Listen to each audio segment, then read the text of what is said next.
On voit de la fumée dans votre axe. Tu montes sur la crête, tu me parles. Monte vite, cours.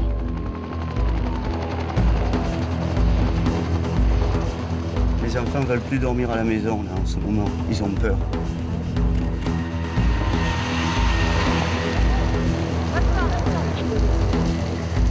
Dis-lui de s'asseoir, dis-lui de s'asseoir. Faut pas qu'il reste couché comme ça. Ouais, viens droit sur nous.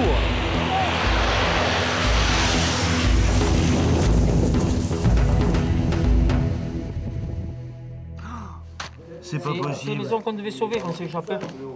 Non. Eh oui, c'est Oui, ça. c'est ceux qui sont en bas au... 8 h du matin. Après 4 jours et 4 nuits de bataille contre le feu, les pompiers sonnés viennent puiser des forces dans la petite salle des fêtes de Lucéram. Ils savent qu'ils vont devoir repartir au combat. Mathias, le fils de Farid, l'un des pompiers du village, est là lui aussi. C'est le seul endroit où il peut voir son père entre deux incendies. C'est votre fils qui vous apporte le café? Eh ouais. On n'a plus que ça, nous. C'est-à-dire? C'est-à-dire, on est tous crevés, on a tous plus de 72 heures dans les pattes. On est bannés. Il faut aller dormir maintenant. C'est la première pause café de Farid en 3 jours. Quelques secondes précieuses pour son fils. Je suis content de le revoir, parce que je m'inquiétais quand je le voyais pas sur le... Ça fait une semaine que je le voyais plus. On va dormir. Bon, maintenant, on va couper. Merci. La sieste de Farid ne durera pas longtemps, car la lutte contre les flammes est loin d'être terminée. Oui, il paraît que vous auriez un départ de feu au-dessus de la caserne. Donc avec ton personnel et le CCF qui reste, montez faire une reco et traitez ça. Affirmatif, c'est parti. Encore une nouvelle alerte. Les pompiers de Lucéram ne sont pas seuls. 600 hommes sont venus de toute la France leur prêter main forte. Ils sont sur le front, déjà débordés. Cette fois, le feu est aux portes du village. Ce sont les gars de Lucéram qui doivent intervenir. Ils sont fonctionnaires, jardiniers ou aides-soignants. Une poignée d'hommes, à peine une dizaine, tous volontaires. Tous ont mis entre parenthèses leur vie professionnelle pour défendre leur montagne, défendre leur village. Après 5 jours de lutte, la course contre la montre est de plus en plus douloureuse. Tire, monte dessus, je te la tire. Allez, monte dessus. Ici, un bon pompier, c'est d'abord un bon randonneur, capable de grimper avec les tuyaux sur le dos. Combien ça pèse ça? Oh, pas 35 kilos. Transmets Cédric, il t'écoute. Bon, il y a un Lucéram, Merlin Lucéram m'appelle. Eric, c'est le chef de la caserne. C'est lui qui dirige l'intervention. Où es-tu? Cédric, quelle est ta position? Tu vas jusqu'où? Jusqu'en haut. T'as les 22? C'est pas trop la misère? Ouais, grave. Ah, elle est dans le VTU, mais Marc, viens. Marc, monte ici. Viens, Christophe. Viens ici. Les plus jeunes ont connu leur baptême du feu il y a seulement quelques jours. Qu'est-ce qui se passe? Eh ben, le feu il arrive rapidement, donc il faut se presser. Normal. Gilo, tu parles pas, tu établis. Où? Dans la précipitation, Jonathan panique. Il va oublier les réflexes de base. Tu vas là, cette première, ça met pas de lance. Le jeune pompier a commis une faute grave qui aurait pu avoir des conséquences dramatiques. Il y a urgence, le feu progresse, tout le monde est sur les nerfs. Casse-toi. Dessus. Non, tu l'aides. Tu l'aides. Casse-toi, hein. Tu l'aides. C'est un boulot. C'est parti, Landry, c'est parti. Et là, on envoie la sauce. Il y a un peu de tension là. Un peu, c'est la fatigue surtout. Allez, on l'aide, tu prends le raccord, tu y vas. Cédric, t'en vas pas là-bas, Il faut m'attaquer ce truc-là. Si ça va chez du cœur, on est dans la merde. Avancez sur votre droite. Un coup de vent, le feu est encore plus menaçant. Les pompiers font face malgré le manque de moyens. On est à court de tuyaux et on essaie de faire le maximum pour essayer d'atteindre la langue qui est en face, là, pour éviter qu'il se propage de l'autre côté, qu'il nous échappe et qu'on ne peut plus intercepter là. Cédric, on te coupe l'eau, Ouais, ok, affirmatif. Attends, Eric, j'ai une reprise derrière moi là. Attendez, il y a une reprise. Cédric a eu le réflexe de tourner la tête, un réflexe qui l'a peut-être sauvé. Il aurait pu se faire encercler par les flammes. Aucune alerte ne doit être négligée. Le moindre petit départ peut provoquer un brasier. Non, non, non, non. Pourquoi il a tourné ce con de vent?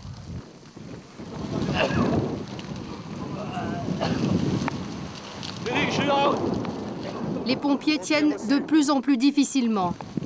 Certains tombent, intoxiqués par la fumée. T'es au bout, t'es au bout. D'autres épuisés par la bataille. Farid, stop. 2 heures de lutte. Grâce à Eric et ses hommes, le feu épargne le village, pour le moment. Le plus jeune du groupe, Jonathan, s'est battu jusqu'au bout, mais ses jambes ne le portent plus. C'est Farid, le plus ancien de la caserne, qui l'aide à faire ses derniers pas. Le jeune pompier est à bout de force. Choqué, il s'effondre. Il a pris son petit déjeuner un peu tôt et là, il a un coup de barre d'un seul coup parce qu'il a crapahuté jusque là-haut. C'est jeune, c'est fragile. Fais avec, hein. On va faire avec. Fais sans maintenant. Maintenant, on fait sans. Il faudra faire sans lui, car Jonathan a quitté la caserne ce jour-là. Les pompiers ne sont pas les seuls à être sur le pied de guerre. À Lucéram, c'est la mobilisation générale. Chaque habitant joue le rôle de vigie. On voit pas un départ franc, hein, c'est pas... Et même les hommes du village voisin sont venus en renfort pour partir en forêt, défricher les endroits les plus menacés par le feu. S'il y a des gens qui maintenant là ne sentent pas de partir, on reproche rien. On préfère quelqu'un qui dit je suis fatigué, je me sens pas, ça va pas, que quelqu'un qui monte et au milieu on doit leur accompagner, d'accord? En moins d'1 heure, ils s'organisent. Des pelles, des pioches, quelques seaux, des moyens de fortune pour cette expédition qui rassemble une 30aine de personnes. Vous me suivez? Et les autres ferment la marche quand on est prêt. Depuis le début de la semaine, tous les villages de la vallée savent qu'ils vivent sous la menace. 5, 6, 7, 8. On aimerait bien que si demain on a un problème aussi, qu'on trouve des gens de Lucéram qui puissent nous donner un coup de main. Donc on est solidaires du problème qu'ils ont. Voilà. La randonnée n'est pas sans risque, mais tous sont bien décidés à défendre leur pays. Dans l'après-midi du 5e jour, l'incendie n'est toujours pas maîtrisé. Les 600 hommes venus en renfort poursuivent le combat. Les pompiers de Lucéram, eux, doivent accomplir une autre mission. C'est leur ambulance qui doit transporter les blessés à l'hôpital. Apparemment, c'est un pompier choqué. Un pompier choqué, il vient d'échapper par miracle à un accident incroyable. L'explosion dans la fournaise d'un engin de la Deuxième Guerre mondiale. Une explosion ou quoi? Grenade. Ouais, t'as pas été touché? Non. Bah, j'étais à 2 mètres et les éclats sont partis dans l'autre sens. C'est normal, il y a eu tous les bombardements qui Ouais, arrivent. mais c'est plein d'obus, c'est plein d'obus. C'est bon, allez, fou, ouais, on a eu 2 déflagrations et la première, j'ai pris à 2 mètres. Hein. Tu as pris des gouttes, c'est bon? Je le prendrai tout à l'heure. Sûr? Parce que ça me brûle, c'est bordel. Direction les urgences de l'hôpital de Nice. Le jeune pompier n'a aucune blessure extérieure, mais il est encore sous le choc. Il va subir un examen médical complet, car l'explosion a peut-être abîmé ses tympans. Les pompiers de Lucéram l'accompagnent jusqu'au bout. Transporter un collègue, c'est toujours un peu particulier. On se voit d'abord à sa place, quoi. C'est simple, mais autrement, on essaye de ne pas faire de différence, quoi, pour les victimes. Et c'est vrai que ça nous touche plus quand c'est un pompier, quoi. Je crois que c'est humain. Ou c'est pompier, je sais pas. Impossible de rester aux côtés de leurs collègues blessés. Il faut rentrer à Lucéram pour repartir dès la prochaine alerte. Il est 15 h, de nouveaux départs de feu viennent d'être signalés. Au cœur du village, la vie continue tant bien que mal. Je suis en train de procéder à un mariage. Hein. Voilà. Non, il faut le faire vite. Sinon, le feu va arriver. Hein. Ce n'est pas un problème administratif, là. Hein. Et j'arrive pas à voir le commandant. J'arrive pas à voir le commandant, j'ai le portable et il me met sur messagerie. Alors, je n'ai pas téléphoné au préfet quand même. Hein. Bon, je vous laisse prendre votre décision. Moi, je finis le mariage. C'est de ma gueule. Le maire de Lucéram est à cran, comme tout le monde, ici, depuis une semaine. Pour l'heure, il a une autre urgence à traiter. 2 enfants du pays, exilés, ont choisi de rentrer au village pour se marier. Consentez-vous à prendre pour époux Monsieur Sauzier, Éric, Robert, Jules, ici présents? Oui. Au nom de la loi, je déclare Monsieur Sauzier, Éric, Robert, Jules et Ils ont décidé de maintenir la date de la cérémonie, unis par les liens du mariage. mais très vite, les événements qui touchent le village occupent toutes les conversations. Merci beaucoup. Voilà, et puis... Merci, puis bon courage continuez pour tout le reste. Oui, oui, voilà. Il faut aller loin. Oui. C'est une épreuve d'endurance. J'ai cru que ça se présentait quand même un peu mieux, j'ai entendu... Ça se présente un peu mieux, mais il y a 2-3 endroits où c'est reparti. Et il faut être vigilant, quoi. Ouais, c'est sûr. Parce qu'après, ça prend de l'ampleur vite. Voilà, ben, pensez à autre chose. Hein. Oui, non, mais... Je suis en train de gâcher le spectacle de la mariée, là. On espère mettre une note d'espoir, une note de gaieté, voilà. Je crois que c'est vraiment le bon terme. Voilà. D'accord. Merci. Au revoir. Bon, ben écoute, c'est bien. Bon, on a les hélicoptères russes sur le chantier. Des renforts supplémentaires, c'est une bonne nouvelle pour tout le monde, en particulier pour les femmes des pompiers de Lucéram. Ah ouais, super. 5 jours d'incendie, ça commence à faire long. On aimerait bien qu'il pleuve, mais ça éteint tout et on n'en parle plus. Parce que là, on commence à avoir ras-le-bol. Là. Depuis combien de temps il est au front, votre mari? 76 heures, sans se reposer. Non, si, il a dormi quand même un peu, heureusement. Combien de temps? Je sais pas, faut aller lui demander à lui. Parce que moi, je le vois pas. Papa, où est les papas? Il n'y a pas que nous, il y a les enfants qui attendent leur papa. Oui. Voilà, papa réclame. Papa, où est les papas? Où est les... Chaque camion qui traverse le village, c'est l'espoir de retrouver un mari, un père, après plusieurs heures d'absence. De pas faire de ton père, toi. Allez, viens, Les flammes. Là, on combat les flammes, voilà. C'est le grand héros. Non, pas le grand héros, je n'irai pas jusqu'à là, mais bon, hein. Quand même un petit héros. Il sauve notre village, quoi. Il fait partie de tous ces gens. C'est notre tonton, hein.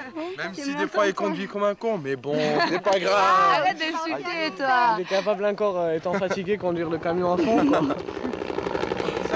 Il est 19h. Sur le terrain, les pompiers de Lucéram ne désarment pas. Vous avez tous les moyens dont vous rêvez? Où? Ici. Non, pas du tout, non. Il manque des hommes et du matériel. Mais bon, on fait au mieux. Hein. On fait avec ce qu'on a. Hein. C'est-à-dire? Eh ben, 4 gars qui vont taper donc là-haut pour éviter que le feu revienne vers là. Vers le village. Voilà. Bon, il est loin quand même, mais bon. Ne sait-on jamais. Les gars du village n'ont pas attendu les ordres pour crapahuter. L'incendie de Lucéram, c'est une suite de petits départs de feu, traités parfois avec les moyens du bord. Voilà l'ustensile le meilleur et le moins cher des Alpes-Maritimes. Qu'on connaît depuis énormément de temps. Nous connaissons. Nous, quand on part au feu, on tape à la branche. Ouais. Un travail de fourmi réalisé avec des moyens dérisoires dans une zone quasi inaccessible. Pas derrière comme il a repris.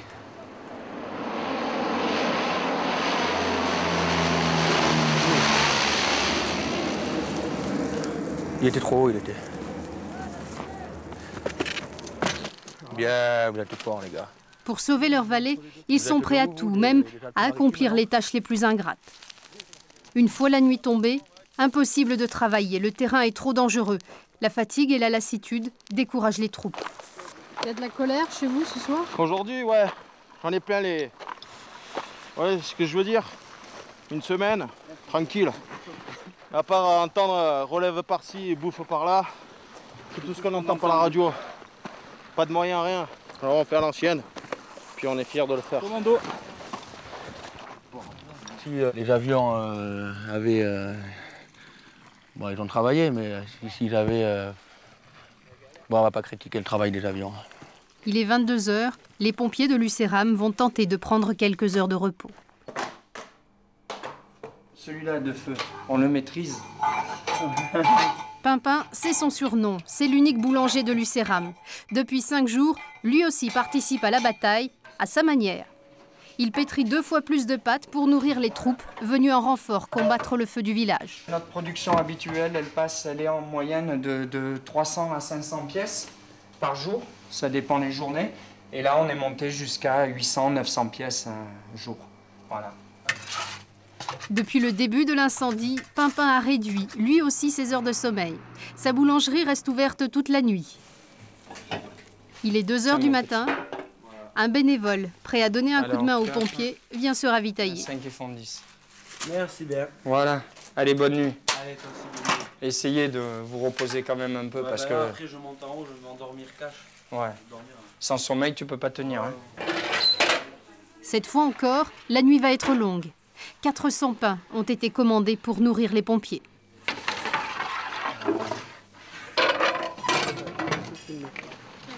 Ça, c'est la boulangère. 10 h du matin, devant la salle des fêtes du village. Voilà, rien à dire. Tiens, Ludo, ils ont été au top pendant une semaine. Merci, Marie-Laure. Marie-Laure, c'est l'associée de Pimpin. Comme chaque matin depuis 6 jours, c'est elle qui livre les baguettes commandées la veille. En coulisses, les femmes du village se relaient nuit et jour pour faire de la salle des fêtes une cantine permanente.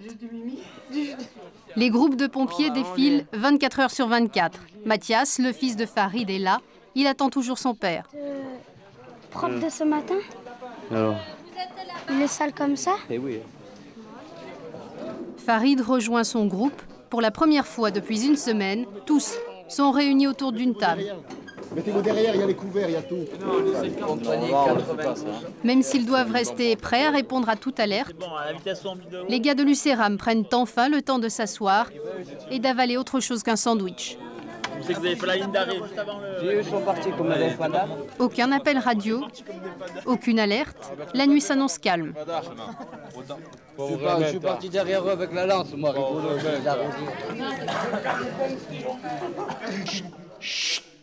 En rentrant à la caserne, le chef est confronté à un problème. Non, mais attendez, les gars, je suis d'accord que tout le monde veuille dormir à la caserne, mais... Malgré la fatigue, ces hommes refusent de rentrer à la maison. Tous veulent dormir ici pour être les premiers à partir en cas de reprise. Pour eux, le feu, c'est devenu une obsession. Ça sent le feu. Oh. Voilà. Vous êtes intoxiqué au fait. Franchement, ouais. C'est qu'il est plus près des véhicules. Intoxiqué des pompiers. Personne ne veut céder sa place. Ce qu'il y a de mieux, c'est qu'il est plus près des véhicules. Ils sont 10 et il n'y a malheureusement que 7 lits. Nulle part pour l'instant, comique. Pas de place pour le chef. Non, ouais, c'est ça, je vais dormir debout là, regarde. Il ne lui reste plus qu'à assurer la permanence. On a une commande, on peut t'attacher si tu veux. Non, allez, sortez, ça sent pas bon là-dedans. Ce soir, des pompiers venus en renfort font escale à la caserne. Eric va en profiter pour enrichir l'une de ses collections. J'ai commencé, puisque avec tous les renforts qu'on a de tous les coins de la France, si je peux récupérer les écussons, ce serait génial. Merci, ciao. Cette collection? Bah ouais, je fais... Tant qu'à faire, j'ai des trucs, j'ai les Américains. Là, c'est les renforts qui sont venus aujourd'hui. Là aussi, l'Allier, le Rhône, le Morbihan. Et puis en dessus, bah, tout ce qui est emblématique des pompiers. Il y en a qui ont des collections de 30 à 50 véhicules. Moi, à la maison, j'ai une collection de figurines que j'ai commencé, là. Qui va me coûter une fortune, d'ailleurs, mais bon, tant pis. Tous les pompiers du monde, en petites figurines, c'est très très joli, quoi. Et ça va prendre de la place, ma femme elle va râler, mais tant pis, c'est des pompiers, quoi. On l'a ça dans les tripes. Tous. Tous. Et s'il y en a un qui l'a pas, il dure pas longtemps. Il fait pas long feu chez les pompiers. 23 h. Tu rappelles tout le monde? Mauvaise surprise? Ouais. On pensait dormir. Une demi-heure seulement après s'être couché, 3 pompiers sont réquisitionnés pour une mission de surveillance. Direction Les Mountes, une colline en partie ravagée par l'incendie il y a 2 jours. Les pompiers reviennent ici pour observer, signaler la moindre fumée suspecte. Mort au feu. Le camion à qui appartenaient les tuyaux, il est là. Ici même, des pompiers ont frôlé la mort il y a tout juste 48 heures. Alors, là, il aurait pu y avoir plein de morts. Ils ont eu de la chance. Encerclés par les flammes, Ils ont été sauvés par des collègues qui les ont recueillis à bord de leur propre camion. C'est le film Baka. Tu tombes, je tombe. Les pompiers, c'est une grande famille. Dans des moments comme ceux-là, il manque les enfants, la famille. On pense, ouais, on y pense. On n'est pas à la maison. Hein. On se bat pour eux, quoi. On est debout. C'est pour tout le monde et pour eux en priorité. C'est vrai que ça manque. Ah ouais, ça manque. Le bisou. Ouais, bisous. Quand ils vont se coucher, ouais. Bonne nuit. Bisous, bonne nuit.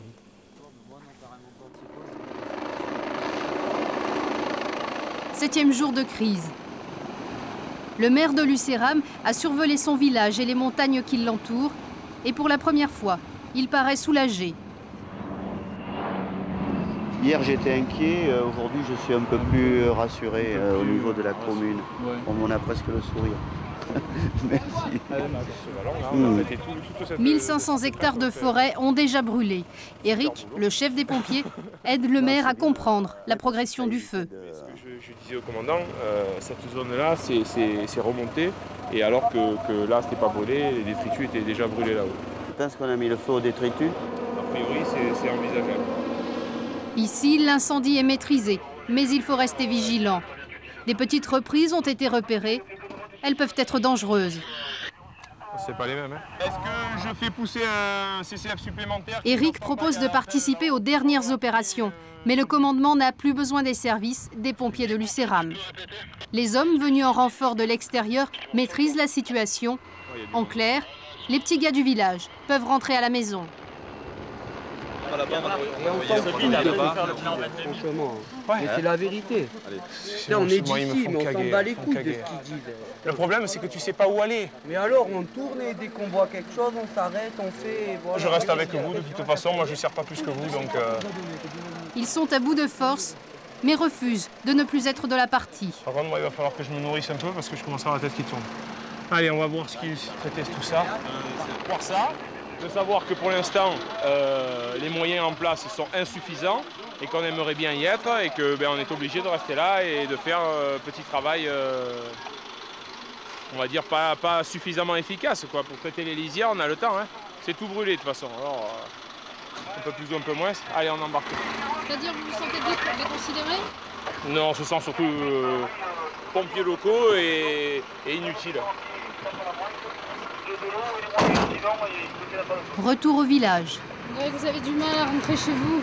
Ah, mais c'est dur. Et après, il va falloir aller de partout encore. La misère. Bon, mais là, vous me permettez, je vais me coucher et prendre ma douche. Farid a terminé sa garde. Il rentre enfin chez lui, après 3 jours et 3 nuits sans sommeil. En caserne, le patron craque. Qu'est-ce qui se passe, Eric? Ouais, tout va bien. Tu plies bagage? Hein? Tu plies bagage? Tout à fait. Je vais pas passer ma vie à me torcher le cul pour ces petits corps. Je me casse. Ça, c'est à moi. À bout de nerfs, après une semaine épuisante, il décide de tout plaquer. Tu quittes la caserne? Hein? T'as décidé de quitter de merde. la caserne? Ouais. La goutte d'eau qui a fait déborder le vase, c'est une dispute avec une partie de ses hommes. 5 ans. Et ça fait 2 ans que je me lève le cul pour ces petits PD. Alors qu'ils aillent se faire tous voir. Ça suffit. J'en ai assez entendu de toutes les couleurs. Ça va pas. C'est la saturation, la fatigue. Non. C'est l'affrontement perpétuel avec des merdeux. Je peux plus. J'ai assez donné.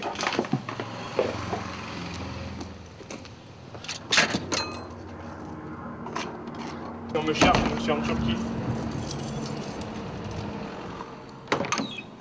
Après avoir lutté pendant une semaine, jour et nuit contre le feu, Eric rentre chez lui.